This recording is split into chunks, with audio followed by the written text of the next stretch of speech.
Thank you, and welcome to the Oversight and Scrutiny Management Committee.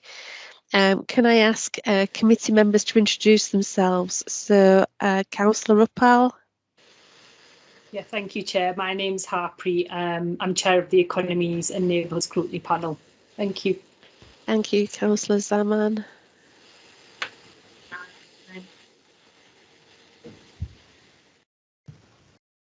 Can't hear you, Councillor Zaman.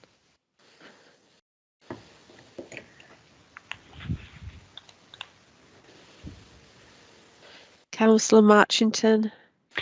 Yeah, good afternoon. Andrew Marchington, Chair of the Children and Young People Scrutiny Panel. Councillor Cooper. Afternoon, Councillor Andrew Cooper, Chair of the Corporate Scrutiny Panel. Councillor Zaman, do you want? My volume seems to be all right on my No, side. yeah, I can hear you now, so that's okay. I'm Habiban Zaman, and I'm the Chair of the Adult. Thank you, and I'm Liz Smage, Chair of the Oversight and Scrutiny Management Committee. Today we've also got Councillor Pandor, Leader of the Council, who's here to discuss his priorities, and Jackie Gedman, Chief Exec. So can we first of all do minutes of the previous meeting? Do the panel members agree the minutes of the previous meeting? Yes. Yes. Yes, thank you. Just two very quick updates. The air quality annual status report that was discussed when we were discussing air quality, that should be published on the council's website shortly. And the information we requested in respect of domestic abuse figures and mortality related to alcohol and drugs, they're to be circulated prior to the next management committee meeting. Does any member have any interests they need to disclose today? No. Okay, None. Thank you. The meeting is open to the public. We've no deputations and petitions, and we've no public questions. Okay, so Councillor Pandor, I wonder if you could update us, please, on your priorities, and then we can ask questions when you've given your presentation. Thank you. Thank you, Chair. I will hopefully by around 2:30. As possible. I'm really pleased to be Councillor Pandor, I'm sorry, I'm having trouble hearing. Are you a bit far from your microphone? Is that better? Yeah, that's better. Thanks. Yeah. I'm in a completely alien environment for what I'm usually in, so it's new to me as well.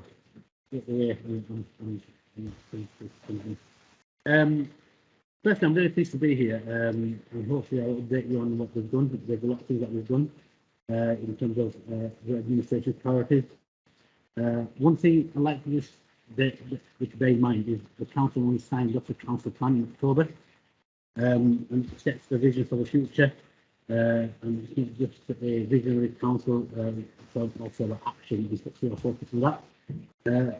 Last year's council plan included nearly 100 priority actions, and 90% of them have been completed or are in the process of getting completed.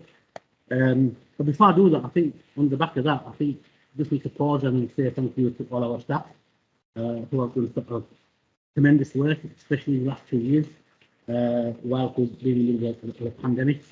And a lot of people think that COVID is out of the way, but I don't think it is. Maybe you touch on that as we move forward. The actions focus on what matters to residents and the outcomes that changes lives. So firstly, in terms of creating a sustainable economy, there's real momentum behind the cultural transformation of Huddersfield. Cabinet signed off Gateway 1 and we're on track for Gateway 2 in the summer, and the plans will be solely transformational. We actually put in investment. Someone told me that since the 1960s in terms of what they're doing. In Dewsbury, the business case for the town plan projects are now submitted to the government, and we're just hoping to get the green light to actually proceed to next steps. We've engaged with our community in the funding of more town centres, and we know that it's important that residents will have a say in what we're trying to do. And we also know our transport infrastructure needs modernising, We said we come to an agreement with Network Rail and the transfer upgrade, and we've done that. And thanks to all councillors, particularly the council, to get the full support in terms of how we move forward on that. And there's a range of transport we've set out in the plan. The council plan also sets out priorities to give people the best start in life. Since they published the plan, we're delivering a new inclusion support offer in the schools, and as promised, we now have a plan for widening the early intervention service for parents and carers. At the same time, we've signed off a plan to increase the number of places for children in special schools. At the end of last year, Ofsted gave their views in children's social care with positive feedback. And I think that's really encouraging to show that we will and surely on the way to becoming good outstanding. We also pledged that we will help people of all ages to aspire and achieve. We said that we produce a learning and skills strategy with a focus on children who are more at risk of being mad easy. We work with parents to do exactly that. There will be employment and skills strategy coming through for approval very, very soon, so I'm sure that we will have sight of it before it goes anywhere. The council plan sets out actions we will take to help people who live out for longer. That's why we're doing health checks for people more at risk. Exercises on referrals, and our wellness service is working with people to tackle obesity in new ways. And we've also extended the Community Champions Programme with a particular focus on mental health. But that's not just about being well. We want people to be able to live independently and have a better quality of life moving forward. That's why we've established a new care association. A lot of resources are need for that. To bring together partners who played a vital role in the pandemic. We've made progress in our plans to improve AIDS and adaptation policy, something that has been cut year on year, but we're putting money into that service. And we're moving forward with more extra care housing. Examples are Astral and Kirklees. To make our community scale safe and cohesive, members will be aware there's a major work we've done on fire safety in high-rise blocks. We've already had 70% of the way through the work, and it's important that tenants voice and tenants are involved fully. And if their homes are working, they are the centerpiece of this. The council plans that we are the council says that we'll play our part in Kirklees clean and greener. That's something that again is in our plan. Since we agreed the plan, we've been delivering on the waste strategy, and again, this is something that came to the council, and we had a really good debate, and I'm pleased that councillors felt fully engaged with that.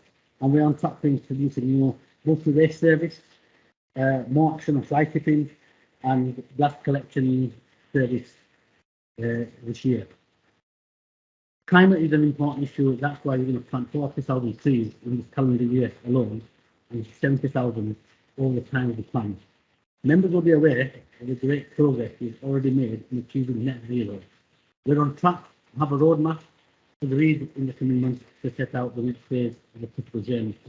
We introduced a new outcome to the latest plan that we will make sure that work is shaped by people. Our new home and neighbourhood service is leading the way in engaging with residents about their priorities.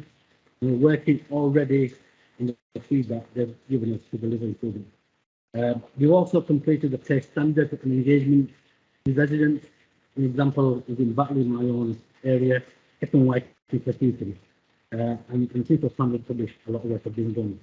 This gives us a really rich data to build our plans, do more consultations, and have a genuine conversation with people.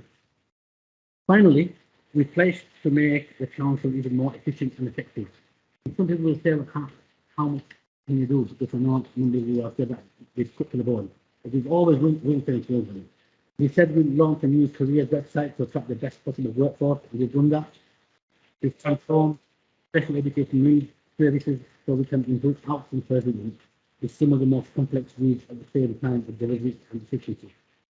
Some of you will know that we've got Ofsted inspectors at the moment who are looking at the service.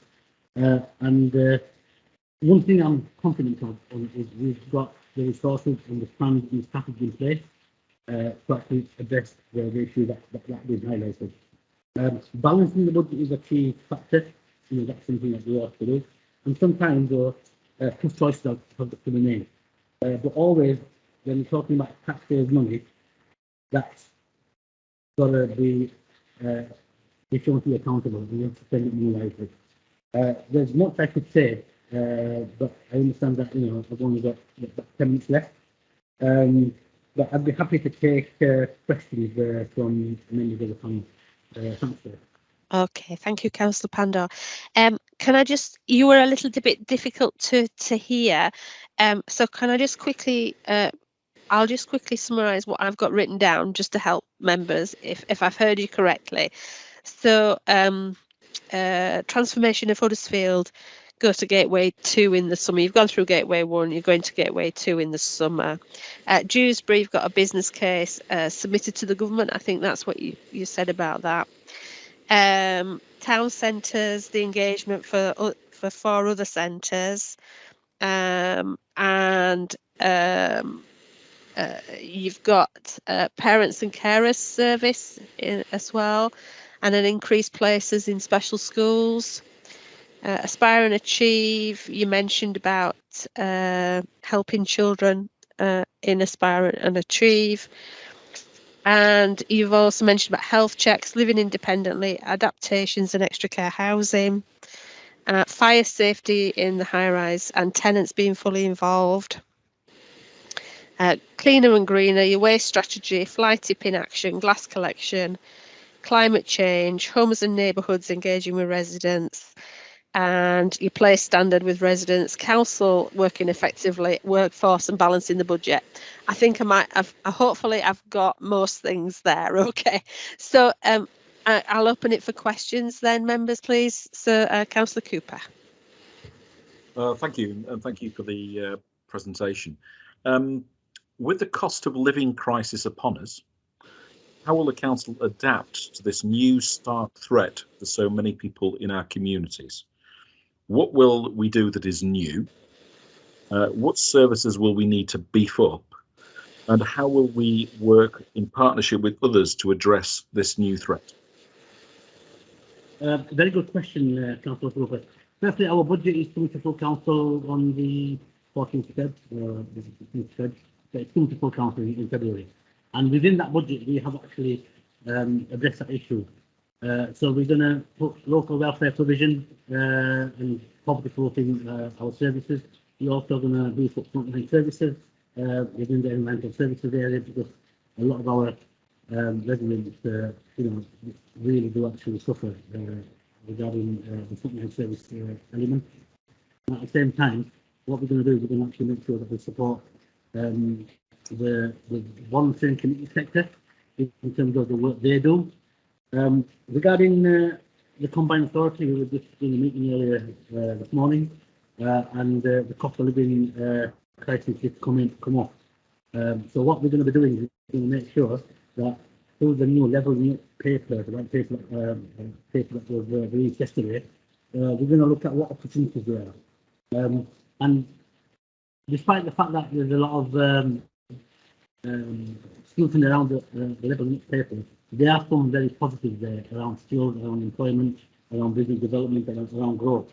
And what we will be doing is we'll be making sure that whatever money that comes through that leveling up agenda, we work with the combined authority, we work with the private sector, we work with the health and wellbeing partnership, West Yorkshire and Harrogate and the healthcare partnership, and they are the sort of things that we'll be doing. Okay, Councillor Cooper, do you have a supplementary? I think it would be helpful, I think, to get a debate on this. I think we need more detail on what we're actually going to do about the cost of living crisis. I hear a lot about there are some things that are in the budget. I'm not hearing an actual huge response to this. It doesn't seem like a coherent response to the cost of living crisis. That's not what I've heard. Yeah, and you're absolutely right. And this is something that, like I've wanted to come here to provide you an update on my priorities. The council plan was on the 4th of October, and we went to the full council. Debate was had there. The cost of living crisis is actually going to get worse, I think. Average household bills, for example, on fuel is going to increase on average by about £20. So I think we've just seen the beginning of that. But I agree with you, Councillor Cooper, we need a bigger debate on this. We need more engagement with all councillors. The little bit what we can do, we need to start making a difference. So there's a bigger debate that we had completely agree with. Okay, all right. So I think from a scrutiny perspective, do we take it then that part of your priorities going forward, working with the combined authority, is looking at what can be done on this in this area? We'll leave the budget discussion to the budget meeting, but is this going forward? This would be something that you would be looking at. That's what we take it as. Yes. There's a lot of work we're doing on the property list, and what I encourage members to those who chair the panel to work with my cabinet members, because cabinet members will be actually okay. The priority. Yeah, okay. So this would come under priorities moving forward. I think that's what hopefully what I've taken it as that. Right. Questions from other members? Councillor Ruppal. Yeah, thank you, Chair, and nice to see you, Shabir and Jackie. I just wanted to ask a little bit about, you talked about safety. I couldn't quite hear properly, so I don't know if you mentioned community safety in your report. And I guess, particularly in our ward, it's something that's of a concern, but I think it's a concern across Kirklees. And there's also the perception around community safety as well. So I just sort of wanted to ask you really what your thoughts are and what priorities you think they are for the council, and what role do we play in community safety, particularly in relation to issues around county lines, around young people being caught up in criminal, child criminal exploitation. So what role do you think the council plays in that, and how much should we be prioritising that type of work? Yeah, completely agree with the views they're expressing, but the question I think would be better answered if you ask Councillor Patterson, who leads on the portfolio, to come to one of your meetings that you in your portfolio or PLP. So I think Councillor Patterson would be more than happy to provide you with details. Okay, Councillor Paul, I wonder if it's something, because Councillor Patterson is coming, hopefully, is coming. I think there's a few technical issues this afternoon. So hopefully she will be here for the next item under safeguarding. So maybe that's something that maybe you could be asked then as well, because there has been a report this week, hasn't there, as well, that's been published on child sexual exploitation. And as chair of the communities board, she might wish to say what they're going to do as a result of that. Yeah. Any other questions for Councillor Pandor? No. Okay. Can I ask Councillor Pandor? You mentioned about climate change, etc., and you've got your climate commission that we've heard from in Scrutiny.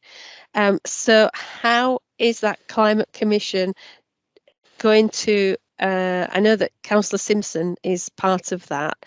How are those discussions feeding into your cabinet discussions as well? So that what you're doing in the council is working towards what the Climate Commission is discussing. The Climate Commission chaired by Professor Roberts, I think. And I think what might be an idea is, again, get Councillor Simpson to a future panel meeting, whichever panel it falls into. I'm sure Okay. with Yeah. We've had Councillor Simpson a few meetings ago. Yeah, with Professor Roberts. Yeah. Okay, Councillor Cooper. Just a question about partnership, really. Obviously, we've got the town centre regeneration work that's going on. Obviously, Huddersfield's the one that I'm interested in. Any reflections in terms of partnerships with regard to the George Hotel, how that went with the Rugby League Museum, our partnership with the Rugby League Cares, with the Rugby League, other things that we could have done better, other things that we could have done which would have made the council look like a better partner? Yeah, excellent question, Dr. Griffin. I'm glad you asked that. The Cabinet agreed the purchase of the George Hotel as a key part of our transformation for Huddersfield. And you know that has been an eyesore for many years, and we're really good news that we actually fulfilled it. We did so on the basis of it becoming a high quality hotel, and that was the reason why we bought it. And the facility would do a lot for the town centre and the surrounding area, and obviously the economy of Huddersfield and beyond. Every decision that's been made thereafter has got to take account of local taxpayers. And that is something that we've all got to put foremost in front of what we're doing. We simply can't just go and spend public money. So it's unfortunate where we are, but in terms of moving forward, there's a lot of learning lessons, absolutely. And one of the things that I've done, and I've spoken to about it, we are going to get local partnership meetings where local councillors will engage in terms of the master plan for Huddersfield Town Centre. You know, that's something that we have to do. We have to start talking to the wider court of councillors. Okay, can I just ask then, in relation to your Gateway 2 in the summer, is this what you're talking about, your partnerships and discussing things with people moving towards that Gateway 2 in the summer? Is that where you're going with that? Yeah, so hopefully, I don't know if it's going to the diaries, but there should be a meeting that's been set for David Shepherd and Council Live to discuss the council plans. So that will all be discussed there. And if you want further details around that, you might be an idea perhaps the council treatment voucher to provide a further detailed bit on that. Yeah, okay. So we'll expect more information as you get nearer that gateway, yeah? Okay. And more discussions. Okay. Councillor Cooper, did you want to come back at all, or is that okay? I'll rephrase that. Councillor Cooper, do you want a supplementary? I'll leave it for the time being. Thank you. Are there any other questions for Councillor Pandor?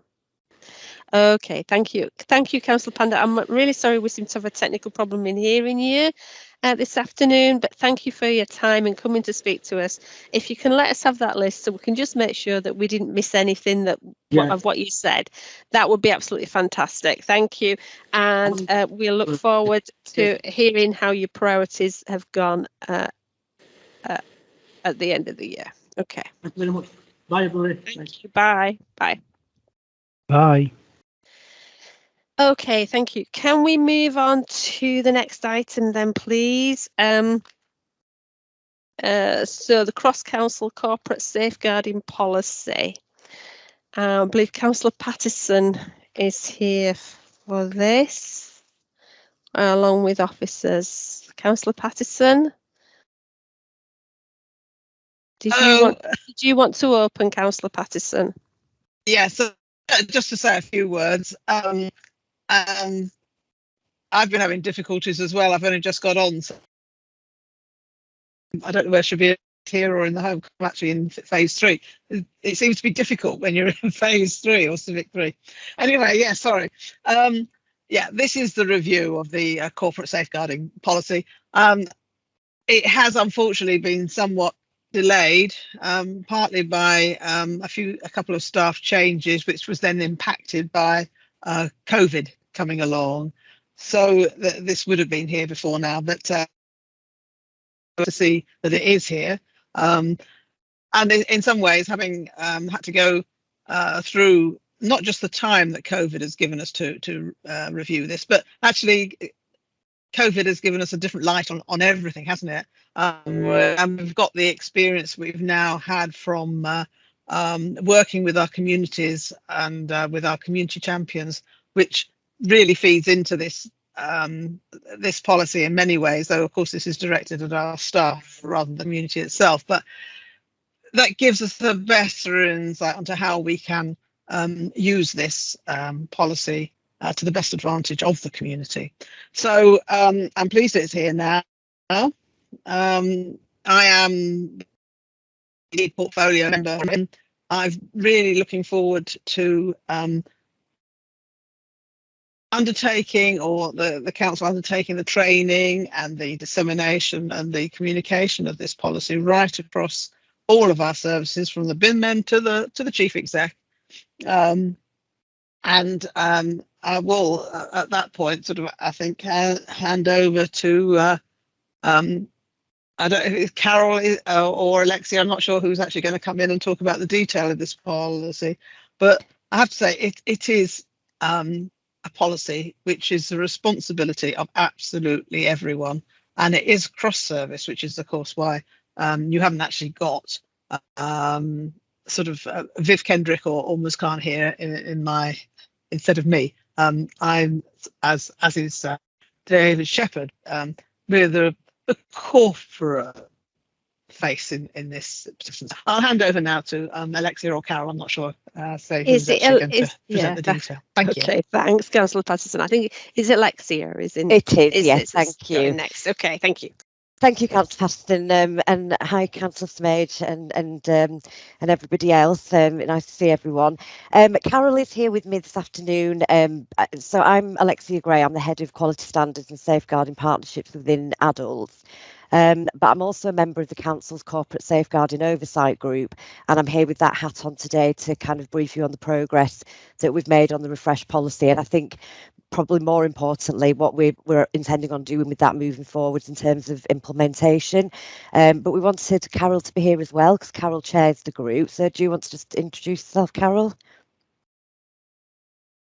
Yeah, good afternoon, everyone. So for those of you that don't know me, I'm Carol Gilchrist, Head of Local Integrated Partnerships. But as Councillor Patterson has already pointed out, and Alexia, chair the Corporate Safeguarding Oversight Group, and report to David Shepherd as the ET sponsor on that. Us coming to this as non-safeguarding professionals in our day job, so that we can look right across the corporate spectrum on this work. Thanks, Alexia. Yeah, I think we just need to say we've apologies from David for today. Thank you, Alexia. Thank you. Are you okay if I just share my screen, please? I've just put together a few slides because I thought it'd be quite helpful just to talk through it and sort of bring out the key points. So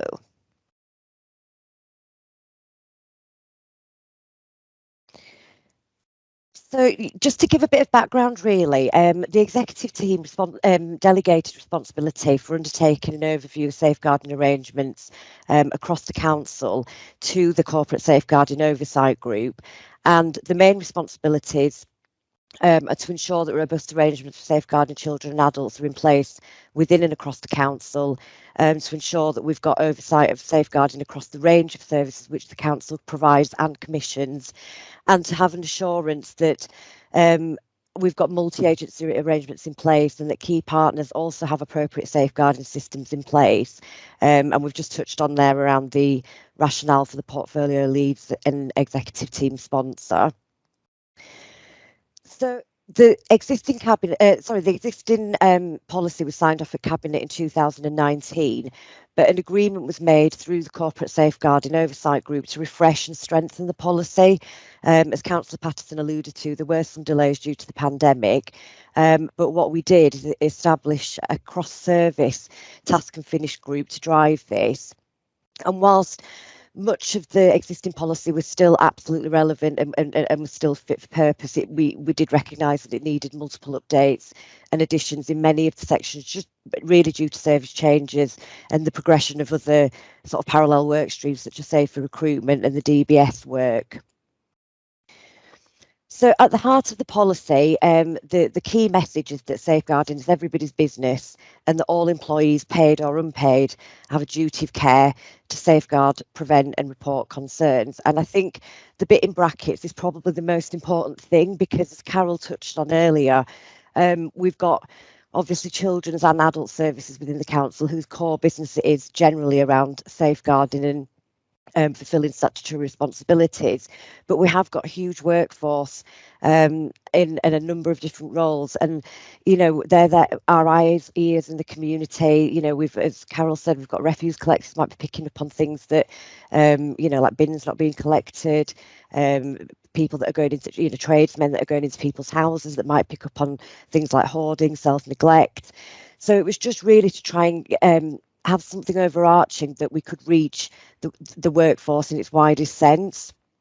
So it's aimed at all council employees, elected members, commissioners and volunteers, and it's around the understanding of roles, responsibilities. I think the recognition of what could be a concern is really important, how to report it and where to find additional information. I'm not going to go through, I circulated the draft policy with the paper, so I won't go through this line by line, but I think just the sections to pull out is the bits that we've updated more of around point 3. So we've just made sure that we just felt there were a few omissions in there with some of the newer types of safeguarding concerns that have come, so things like self-neglect, the modern day slavery section needed strengthening. We also needed to update the section 8, which was around concerns relating to a member of staff, because Children's have recently refreshed all the guidance for the local authority designated officer, the LADO, and adults have done the same with the person in position of trust, so that's now accurate. We've put some more information there around whistleblowing. And then I think one of the other ones that I just wanted to touch on was number 14, because we had some conversation about whether we should be asking staff to sign to say whether that they'd read the policy. But after doing a bit more consultation, speaking to ET about it, I think there was a feeling that there'd probably be more value in is looking at how the implementation has gone, because if somebody signs it, they sign it, but it doesn't actually tell us whether they've understood it. It doesn't tell us whether it's been meaningful to them. It doesn't tell them whether it's aided them to kind of think about things more vigilantly. So we've added a little bit more narrative in there around things like building in a bit of an audit system, so sort of 6 months or 12 months down the line we can do some engagement with staff, some engagement with members around things like, do they feel more confident in recognising what could constitute as abuse? Do they feel more confident that they know how to refer? So we've just added a bit more around that and just made the performance element of it a little bit more robust as well, so we've just strengthened that. So we're at the final stages of the engagement phase. So you can see it's been around a number of different groups and boards, and it went to leaders management team on Monday. It's obviously at Scrutiny today, and then it's on the agenda for full cabinet on the 8th of March.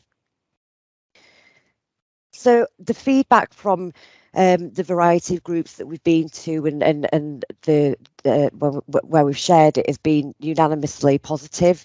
But I have put in there some things that have come out from a couple of forums, so which we absolutely agree with. So the need for the final version to be fully accessible in the interest of inclusivity.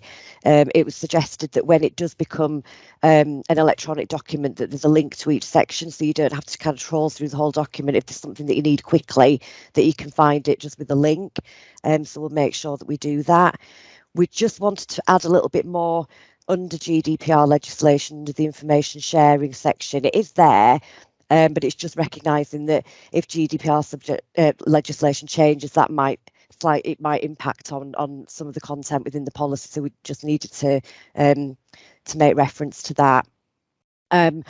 We've talked with quite a number of groups around that when we develop the training plan, and I'll come on to this on the next slide, that we do want to include specific training for members as community leaders. So they know who they can speak to. You know, we know that members get calls from members of the public with concerns, or individuals that might be experiencing issues, and it can be quite difficult to navigate around. What do you do with that information? Who can I speak to? Do I just need some advice? Do I need to make an actual referral? So I think there's a lot more we can do to support members around that. And also where there might be some limitations around things like information sharing. So if information comes into us, there is a two-way sharing of information, but there might be some times where we're not able to do that for whatever reason. And I think the other thing is that's come out quite strongly, and it's no surprise, that it's always been recognised that this policy is quite high level document, and it's quite lengthy because of the information that we needed to capture, particularly around sort of definitions, legislation, but the importance for the group and for the task and finish group will be how that's rolled out.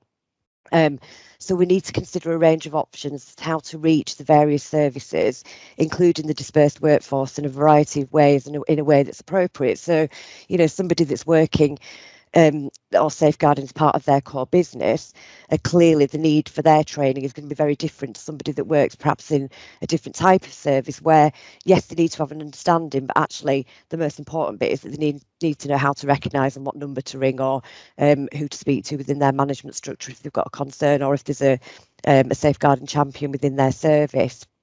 So I think there is a bit of work to do around that. The forward plan is that we're hoping to get sign off, as said, at the 8th of March at Cabinet. We do want to develop performance measures to try and monitor the effectiveness of the policy. I've touched on some of that already, so some of that will be around the reach that we've had on staff, looking at training numbers, looking at actually, do we think that it's had a positive impact? Do staff feel better equipped in their day-to-day roles to be able to pick up on things? So there are a range of measures that we can build into that. And then we'll be finalising the comms plan to enable the rollout across the workforce, and that'll be combining traditional methods as we usually do, such as the intranet. We'll be talking about it at Kirklees Leadership Forum and Kirklees Leadership Team. There'll be newsletters, but especially thinking of how to reach the dispersed workforce. And it was really pleasing to see the email that came out around the MySpace app, which is going to be available for people to access on their personal mobile phone. So if it's somebody that's in a service where they don't have access to a laptop or a work mobile, MySpace is a secure app that means that they can get access to council information. We might be able to do little e-learning packages that they can access from there. So it just means that we're trying to reach people in the best possible way, as well as doing things like your team meetings and briefings and various workshops. The training plan I've touched on a little bit. This is going to be quite a big piece of work. I mean, we already offer a whole host of safeguarding training, but I think it's about looking at the offer and what is needed at what level, so that we are being a bit more targeted around the best use of reaching people and building in that refresher training as well, so that we're not just doing a big rollout of this policy and then it suddenly doesn't go anywhere and somebody doesn't get any more information about it for another 6 months, or it's an ongoing programme. So we'll be factoring that in as well. And as I've touched on, members training will definitely form part of that. So I think I've tried to just cover everything fairly succinctly, but thank you. And obviously Carol and I are happy to take any questions either around the policy itself, or if there's anything that you'd be interested in around the work of the wider group, because obviously this is just one strand of it. Yeah, okay, thank you. Could you unshare your screen for me, please? Thank you, and then I can see everybody. Thanks. Right, so we'll open it up for questions. Councillor Paul, you had a question, didn't you, from previous that you'd like to follow up on? Yeah, I mean, it was a more general question, and I think Carol was we had a bit of a meeting about this yesterday anyway. It was just more general in it. It might be one for Councillor Patterson, but it was just about I'm not really sure it sits here, to be honest, but it was more about community safety and what role the council plays in that. And in here you mentioned child criminal exploitation as well. So I just wanted to get a better understanding of how we prioritise that as a council and what our role is. So that might not be a question for now in terms of safeguarding policy. But if I wrote that, Yeah, Councillor Pattison, do you want to come in on that at all? Yes. I mean, it's sorry. It's a separate issue. Yeah. I won't turn my my camera on because I've got such a bad connection. It's and what we're talking about today doesn't really cover that. I mean, other than, I mean, perhaps if somebody, you know, a bin, I mean, I hate keep saying bin man, but anyway, if a bin man does see something on their rounds which sort of alerts them to potential modern day slavery or something which is exploitation or criminal exploitation or sexual exploitation, if they have that worry, if they've got that fear, then they should report it into their line manager. But the council is doing all sorts of different things as well, or other things in terms of sexual exploitation and working with the community. So this policy itself isn't actually about working with the community. It's about safeguarding the community, but using our own corporate staff. Have I made myself made sense there? Yeah, no. Yeah. I think that's fair enough. I wasn't sure it was right here. I did have my actual question. Can I ask that one? Is that all right? Again, this might not be the right place to raise it right now, but anyway, thank you for this report. It's very good, and it's good to see that we're looking at safeguarding overall, which isn't an issue for one department; it's for all of us to look at, and that comes across in here. But what I did just wanted to ask you was the independent inquiry into child sexual exploitation, which is the National Inquirer. It released its 18th report just about 2 days ago. And in that, they had some recommendations for local authorities. And that included around how local authorities categorise risk and harm. So they looked at that in terms of child exploitation, and they said there should be more distinction between children who are at risk of experiencing sexual exploitation, children who already experience it, and then children who might be at risk of experiencing further abuse. So that should be categorised more clearly. And then they also talked about CSE data and how that's collected and disaggregated at a local authority level. Now, is that something that you would be looking at in terms of your safeguarding policies? Would you be looking at that national report and saying, actually, are we, in terms of safeguarding, do we feel like we're meeting some of the requirements that have been recommended in a national report like that? Would that be something that you'd be looking at in terms of this safeguarding policy, or would that sit elsewhere? That will be under the children's safeguarding policy. But Alexia can, I mean, she just put her hand up briefly there, but I mean, Alexia can, I think, add more to that than I. Okay, Yeah, Alexia. I think it's a really good point, and actually, Carol and I, and jumping Carol if you want to do, but one of the discussions that we've had around the role of this group is around shared learning. So we have various like domestic homicide reviews, we have safeguarding adult reviews, we have child practice reviews. Now, obviously, the governance of those reviews is statutory. So, for example, domestic homicide reviews has to go up through the community safety partnership, children through the board, etc. But Carol and I have discussed with David that there is a function of this group around how we get those messages out there more widely, because quite often messages get shared with the people that have been directly involved with the case. And if we're thinking about getting messages out, much more widely than that, there will be things that other people need to think about in their own services, within highways, so I think the learning element of it, and certainly with regards to the report that you're talking about there, children's would obviously take the lead in kind of looking through those recommendations. But as a safeguarding oversight group, if there's anything we can do to share that more widely, then I think we would have a role in that. Carol, would you agree? Yeah, I think the only thing I'd add to that, and that's absolutely right, the only thing I'd add to that is the Corporate Safeguarding Oversight Group also has a strong link in with the corporate risk reporting procedure. So obviously I work quite closely with Martin Durnley, who takes the responsibility corporately for corporate risk.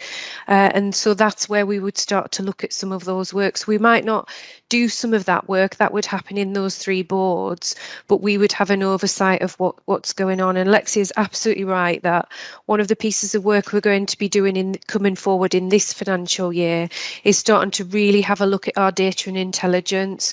So where, for example, there may have been domestic homicide reviews, what happens as a result of that? There's often a set of actions that partners take away, and off they go and get on with those actions. What the oversight group might do is say, go back to that group and say, well, can you tell me what the learning or has taken place as a result of those actions you've done? Because at the moment, there isn't really that check and balance in place to go back. So I think that report that came out a couple of days ago on the back of that national will be something we would be asking of the Children's Board.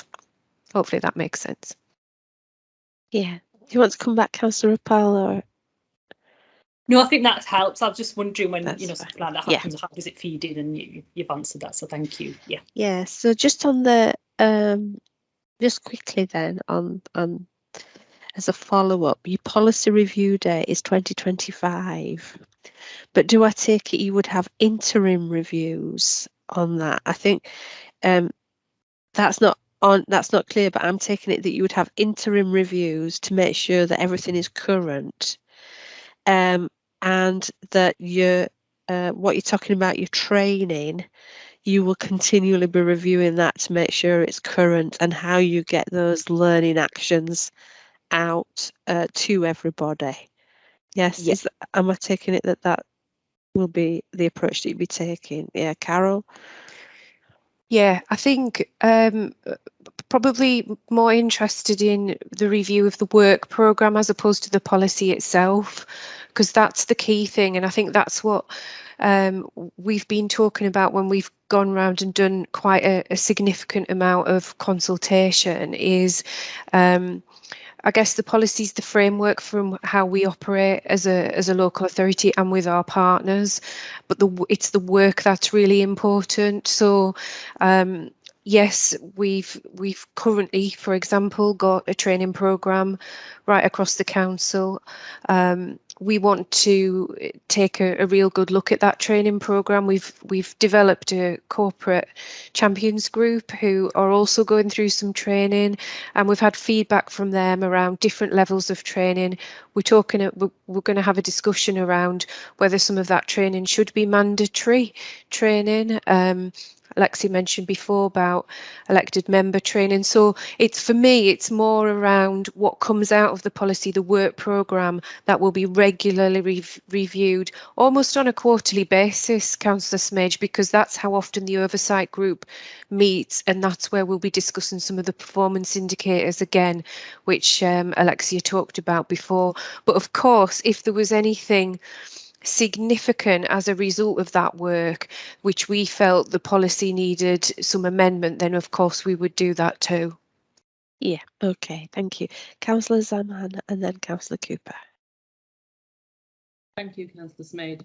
My question was really sort of very similar to Councillor Uppal, but because she's asked some of what I was going to ask, I'm wanting to know how Kirklees are going to deal with this report that's actually come out, and if you've got any plans to actually do a summary for members so that we know what the recommendations are and how our local authority is going to be acting upon some of those recommendations, because as you know, the grooming agenda is quite pertinent to Kirklees, and particularly, are we going to be giving priority to things like like sort of male groups sort of doing training and awareness around some of these issues that are affecting our communities, because surely with the recommendations coming from central government, there's going to be results attached to it. So how are Kirklees going to deal with it on a local level? Who wants to come in on that? Carol? Yeah, I guess I'll just pick up what Councillor Patterson was saying earlier. This specific work will go to the Children's Partnership, I'm guessing. I'm also guessing that our Community Safety Partnership will probably have an oversight view of that, as opposed to it being work to do with the Corporate Safeguarding Oversight Group. So I'm assuming Councillor Patterson will be picking that up. Okay, Alexia, did you want to come in on this?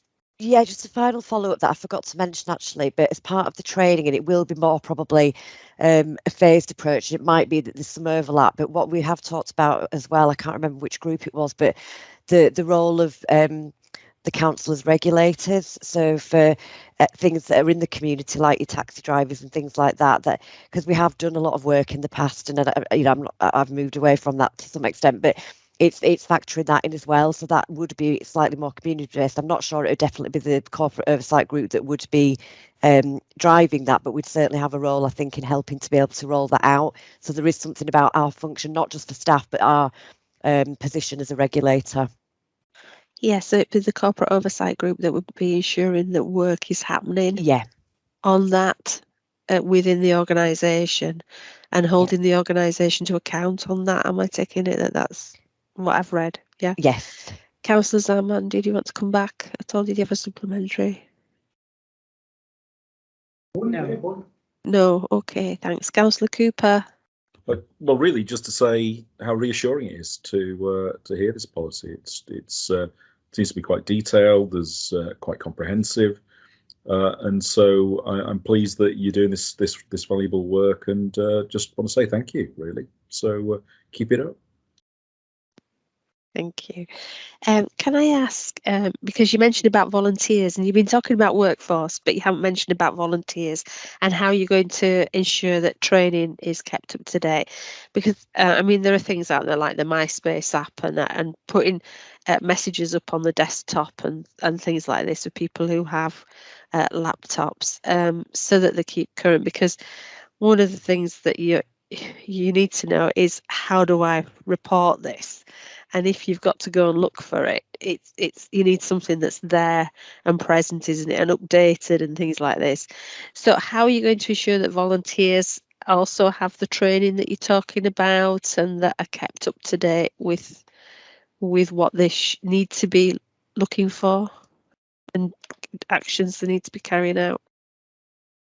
Yeah, so we've got, you'll probably know that the third sector team from the council takes a lead on volunteering from a point of view of volunteers who come and work with us across a range of different council services, but then also support third sector organisations. So we have got the third sector manager comes along to the corporate safeguarding oversight group just to ensure that we've got that consistency, what we've been looking at actually. And they've been doing a piece of work to ensure that we do have consistency across all the services in the council who work with volunteers, and that the training for those council volunteers is at a standard as we would expect, same for staff, and that they've got opportunities to be able to access that. They've also been looking at making sure that all of the services have got robust safeguarding policies in place for volunteers, and that as they get their supervision and management support through the services, that safeguarding training is part of that. I guess there's another aspect, so that's our council volunteers. I guess there's another aspect to that, which is around working with our partners in the third sector, the voluntary community sector. So the third sector team are working with organisations such as third sector leaders and some of the other anchor organisations to also, so all of those people who've got volunteers come together and meet on a regular basis. Safeguarding is one of the issues they talk about. There's lots of other things as well. And it's about making sure the conversations we've been having, making sure that it's easily accessible and that it's not a barrier. And what we've got available for our staff is equally available for those volunteers as well. Okay, thank you. Alexia? Yeah, just to add to that as well, I think it came up after a previous session that we'd had that we wanted to assure ourselves that as part of the grants process, so the gap access point, so if voluntary organisations are registering with that process, as part of that process, they have to have their safeguarding policies and procedures in place, and that's the same for commissioning as well. Okay, thank you. Are there any other questions from members of the panel? No. Okay, thank you. What we've discussed then is about your reviews and your review on your work programme on a quarterly basis, reaching out to council volunteers and other volunteers, the training, data and intelligence and the learning that will feed into this process, and the making sure that there's an equity of information across all volunteers, and to say thank you for the work, etc. I think those are the items that we covered. Now, what we're talking about is, do we wish to have further updates being received following the rollout of the policy? So we've got the policy, and when it's had time for rolling out, do we want the officers to come back and Councillor Patterson to come back and discuss how the rollout has gone and how it's going in practice? Do we feel that would be a useful something to talk about, how the work programme is being followed up on the policy? Mm-hmm. I think that would be helpful. And I see you said in the report as well, obviously you need to make sure it's proportionate how you do your safeguarding training. So I think that would be really useful to see how that's going as well in your feedback. Because obviously I assume it might be different, or I don't know if you've got one type of rollout that you're going to do across different members of teams and staff, but that'd be really helpful to know. Okay, Councillor Zaman, I think you were wanting to come in, were you? No, it was just a comment really. Yeah, that would be really useful to see how it has progressed, and more so with particularly some of the outputs that we've achieved through this. I'd be interested to see that. Yeah, and also, of course, there's the safeguarding responsibilities that the Adult Scrutiny Board and the Children's Scrutiny Board look at as well. Councillor Marchington, did you want to come in on any of that? Well, we're picking up, it's good to hear the work that's been done, and we were picking up some of that during the observations of visits we're doing. So, yeah. So there's that ongoing discussion with those panels as well. Okay, so can I say thank you very much for coming to the meeting today. We will arrange a follow-up session when the policy is rolled out. We'll give it a little bit of time for the actions to start being put in place. So thank you very much for attending. Thank you, Councillor Patterson, for being here and overcoming the technical issues that we've had this afternoon, the gremlins that we've all had this afternoon. Thank you. Thank you. Bye. For members of the committee, the work programme for members of the committee, the next meeting is the 15th of March. And we will have the annual review for the local flood risk, and the domestic abuse strategy will be coming to the 15th of March meeting. Under any other business, an urgent decision was taken to Cabinet on the 18th of January in relation to the grant of consent in principle to regulations to provide the combined authority with the powers to borrow for non-transport related functions. It was agreed that calling could be waived as it was necessary for that decision to be reported to the government by the 20th of January, and the Cabinet was on the 18th of January. Are there any other items any of the panel would like to bring up under any other business? No? Okay, so thank you ever so much, everybody, for attending this afternoon. Thank you. Thank you. Bye.